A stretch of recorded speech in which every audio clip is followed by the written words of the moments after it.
முருகப்பெருமான் ஒருமுறை தன் மயில் வாகனத்தில் இவ்வுலகை வலம் வந்தார். அப்போது அவரது கிரீடத்திலிருந்து முத்து ஒன்று உதிர்ந்து கீழே விழுந்துவிட்டது. அதை எடுப்பதற்காக கீழே இறங்கியவர் இம்மலையில் கால் பதித்ததால் இது முத்துமலை என்றாகிவிட்டது. ஒருமுறை இந்த ஊரைச் சேர்ந்த ஒரு பெண்ணின் கனவில் முருகன் தோன்றி, இந்த மலையில் 3 காரைச் செடிகள் வரிசையாக இருக்கும், அந்த இடத்தில்தான் சிலை வடிவில் இருக்கிறேன் என்றார். இதனை அப்பெண் ஊர் மக்களிடம் தெரிவித்தும் அவர்கள் நம்பவில்லை.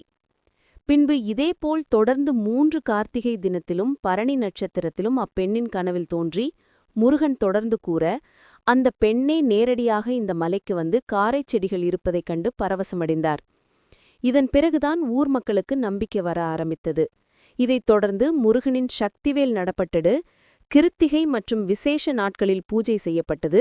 அதன்பின் திருப்பணிக்குழு அமைத்து முன்மண்டபம் மற்றும் கர்ப்பகிருகம் கட்டி முடித்து சிலை பிரதிஷ்டை செய்யப்பட்டது.